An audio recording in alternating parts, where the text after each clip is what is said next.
Existe uma conversa que as mulheres não têm em público, nem em podcasts, nem em palestras, nem mesmo em terapia, mas ela existe nas pausas entre as suas frases, nos risos desconfortáveis, nas confissões que fazem apenas as amigas mais próximas. É a conversa sobre o tipo de homem que elas não conseguem explicar. O homem que não se curva, não implora, não se quebra sob pressão emocional.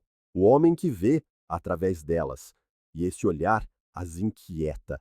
Isto não é o medo do perigo ou do abuso, é algo mais antigo, mais silencioso, mais psicológico.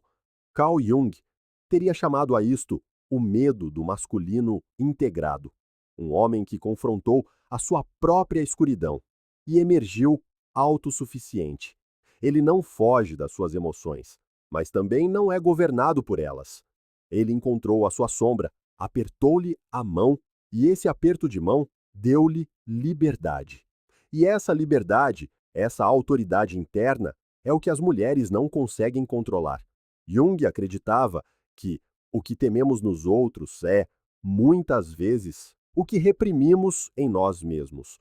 Assim, quando uma mulher encontra um homem que enfrentou o seu próprio caos, isso a força a encarar o dela. Ele não está a representar a masculinidade. Ele a personifica. Ele não usa a força para dominar, mas para permanecer inabalável. Essa firmeza expõe uma volatilidade. A sua calma confronta o caos dela. E, de repente, ela já não sabe se está a se apaixonar-se ou a perder o controlo. É possível ver isso a acontecer. As provocações deixam de ser divertidas. Os testes perdem a graça. Ela diz: és tão difícil de decifrar. E ele sorri, porque sabe que ela não está a falar de mistério. Ela está a falar de poder, não de poder físico, mas de poder psicológico, aquele que vem de não precisar da aprovação dela para se sentir completo. Carl Jung escreveu que o encontro de duas almas é como o contacto de duas substâncias químicas. Se houver alguma reação, ambas são transformadas, mas a transformação exige rendição, e a rendição aterroriza o ego, especialmente o ego feminino, que foi ensinado a medir a segurança pelo controlo. Quando ela percebe que não o consegue prever, que não consegue manipular as suas emoções, que não o consegue fazer persegui-la, os seus instintos não leem isso como paz, leem como perigo, porque ela já não está no comando da narrativa. Este é o paradoxo sobre o qual Jung alertou. O que atrai as mulheres a homens fortes é o mesmo que as perturba, a sua independência interior. Ela não teme o domínio dele, teme o seu desapego, a forma silenciosa como ele pode importar-se profundamente e ainda assim ir embora se o respeito desaparecer. A verdade aterradora de que o mundo dele não irá desmoronar sem ela. Isso não é crueldade, é soberania, e é a característica mais rara que um homem moderno pode ter. Carl Jung acreditava que toda a mulher carrega dentro de si uma imagem inconsciente do masculino, um arquétipo que ele chamou de ânimos, é o homem interior, com quem ela discute, com quem sonha e com quem secretamente mede todos os amantes. E quando ela encontra um homem que se assemelha a esse arquétipo, algo poderoso acontece. O seu inconsciente desperta. Ela não o vê apenas, ela o sente, como se ele fosse uma parte dela que ela esperava encontrar. Mas aqui está o paradoxo que Jung descobriu. O homem que ativa a sua atração mais profunda também aciona o seu medo mais profundo. Por quê? Porque ele não é apenas outra pessoa. Ele é um espelho do seu mundo interior. Os seus desejos reprimidos, a sua ambição indomada, a sua raiva silenciosa, a sua sabedoria oculta. Quando uma mulher encontra um homem que personifica as suas próprias qualidades negadas, ela o experiencia como magnético e perigoso. Ele a desperta, mas também a expõe. Jung escreveu que não nos apaixonamos por pessoas, Apaixonamo-nos pelas imagens que projetamos nelas, e quanto mais poderosa a projeção, mais aterradora é a percepção de que nunca as conhecemos verdadeiramente, apenas o reflexo do que queríamos que fossem. Então, quando ela encontra um homem que não aceita a sua projeção, que se recusa a desempenhar o papel que o seu inconsciente escreveu, o salvador, o menino, o rebelde, o ideal romântico, ele torna-se psicologicamente intocável. Ele não está a alimentar a fantasia dela, está a confrontá-la. Ele não é um espelho, é uma janela. Jung acreditava que as verdadeiras relações só começam depois que as projeções colapsam, quando se deixa de amar a ideia de alguém e se começa a ver a pessoa. Mas a maioria das mulheres, como a maioria dos homens, entra em pânico quando esse colapso acontece. Parece uma perda, uma desilusão, quando na verdade é o início do amor real. E para as mulheres em especial, é o momento da verdade. Ela consegue amar um homem que não pode controlar? Consegue lidar com a intimidade sem posse? O tipo de homem que Jung descreveu, o homem individuado, autossuficiente, não existe para completar a história dela. Ele está-se a viver a sua própria. É isso que mais a aterroriza. Porque se ele pode existir plenamente sem ela, então ela tem de enfrentar as partes de si mesma que não conseguem existir sem outra pessoa. Esse é o desconforto espiritual sobre o qual Jung passou a vida a escrever. A tensão entre dependência e integridade, entre projeção e verdade.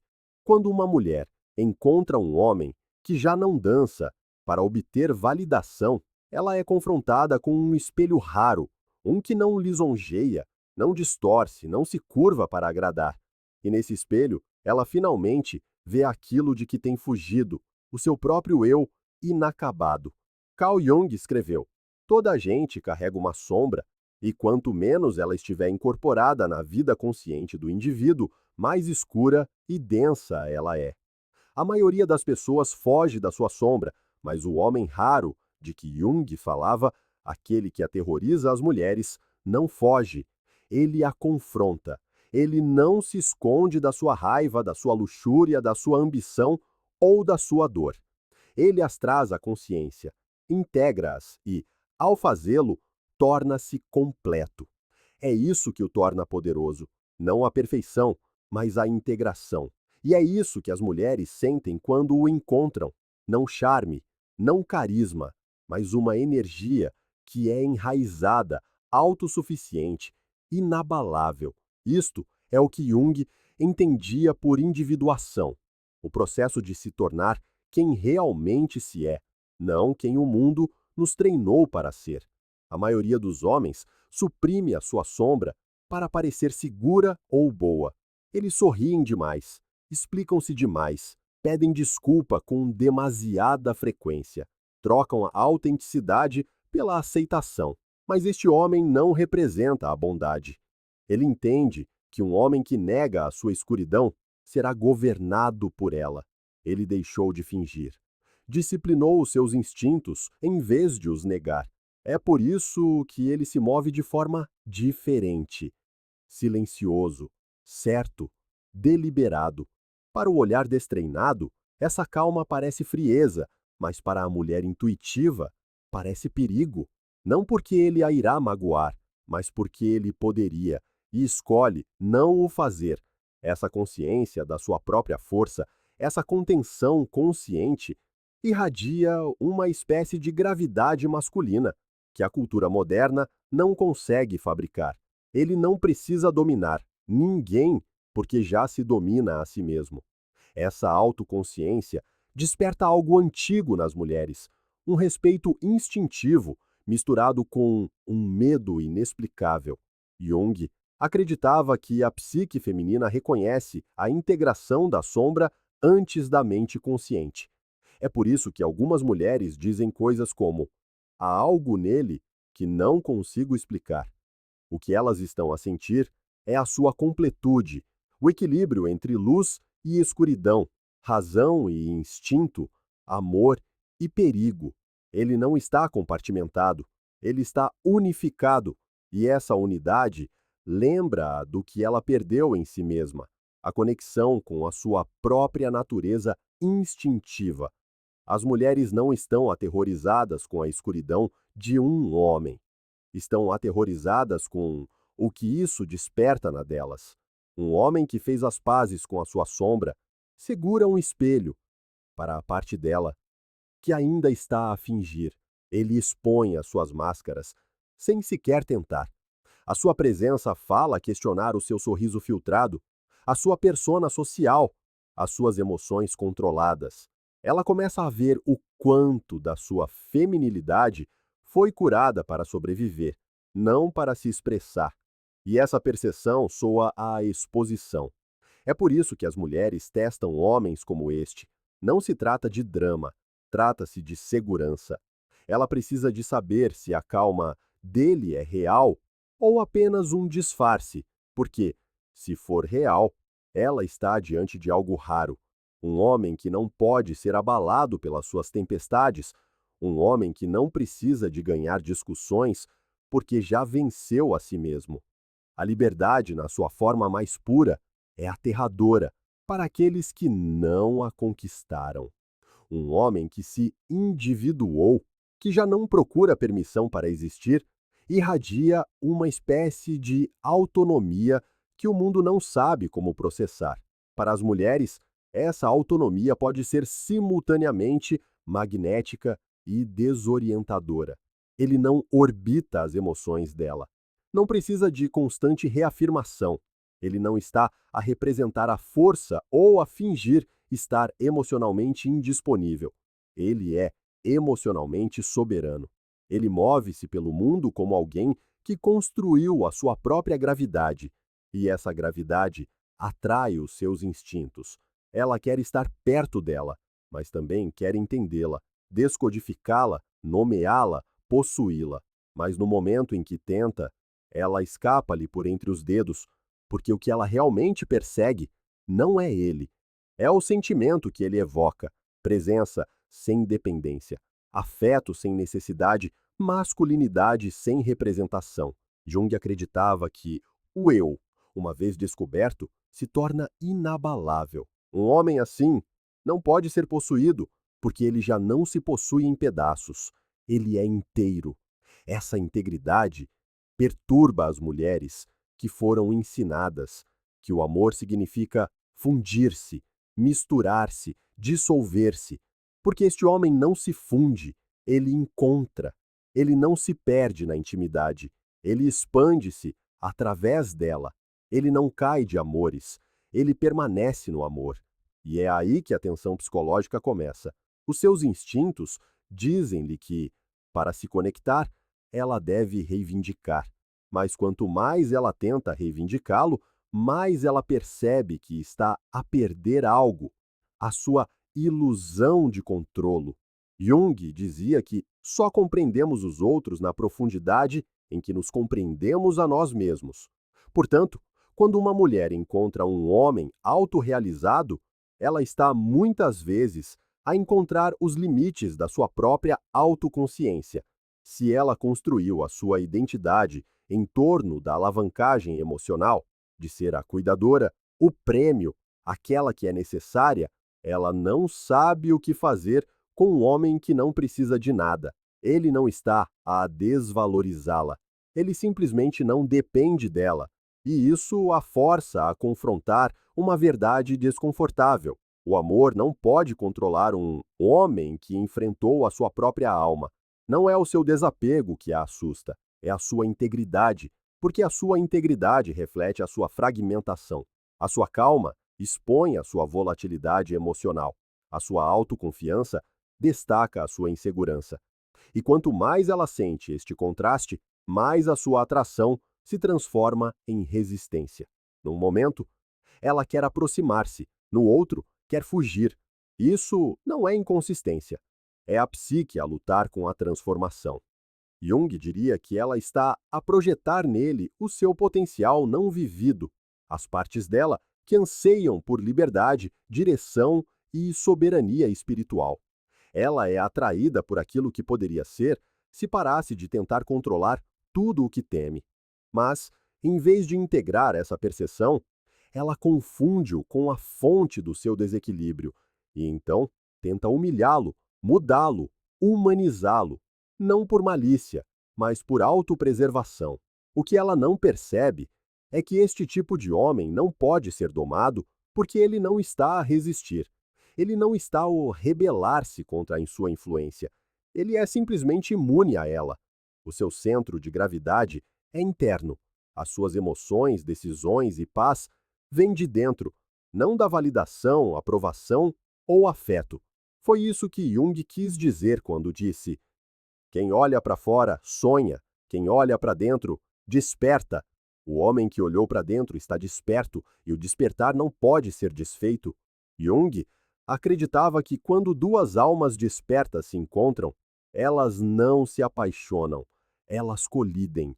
Elas agitam o inconsciente uma da outra, convocam o reprimido e incendeiam as partes da psique que estavam adormecidas. E é por isso que as mulheres frequentemente oscilam entre adorar e ressentir este tipo de homem, o homem que não pode ser controlado. Ele não segue o guião emocional a que ela está habituada. Ele não persegue os seus altos, nem responde aos seus baixos. Ele ouve sem se perder, importa-se sem desmoronar e ama sem render o seu núcleo. Esse equilíbrio, essa mestria calma, torna-se o campo de batalha. No início, fascina-a. Ela é atraída pela sua compostura, pela sua certeza, pela sua contenção. Ela chamará a isso maturidade, confiança, profundidade. Mas quanto mais tempo passa com ele, mais isso expõe a sua própria dependência emocional, a necessidade de sentir que está no comando do clima emocional da relação. Ela percebe que não o consegue provocar. Os seus métodos habituais de teste, o silêncio, o afastamento, as lágrimas, a indiferença, falham. Jung escreveu que nós não vemos realmente as pessoas. Vemos os nossos próprios complexos refletidos através delas. É por isso que ela interpreta mal a paz dele como arrogância, a sua autossuficiência como desapego. Ela não o está a ver com clareza. Está a ver o reflexo do seu próprio caos não integrado. O homem que não pode ser controlado torna-se a tela, onde os seus medos são projetados. O medo de não ser necessária, o medo de não ser escolhida, o medo de não ser vista. Mas nenhum desses medos vem dele. Eles vêm das partes dela, que nunca conheceram o amor sem controlo. E esse é o paradoxo sobre o qual Jung alertou. As mulheres dizem que querem homens fortes, mas o que muitas vezes querem dizer é forte o suficiente para me proteger, fraco o suficiente para precisar de mim. O homem que Jung descreveu destrói essa equação.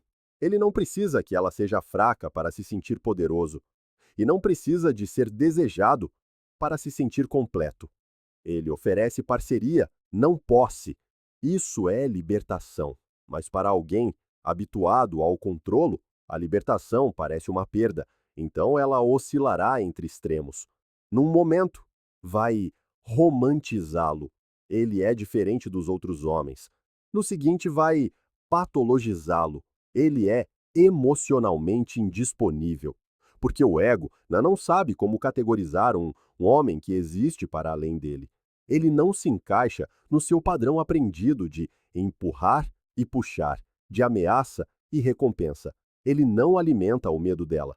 Ele neutraliza-o, recusando-se a jogar. E é aí que a transformação final começa. Não nele, mas nela. Porque se ela estiver disposta a olhar para além das suas projeções, verá que ele não é distante.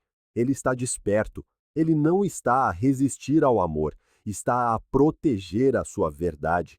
Ele não é insensível, é emocionalmente disciplinado.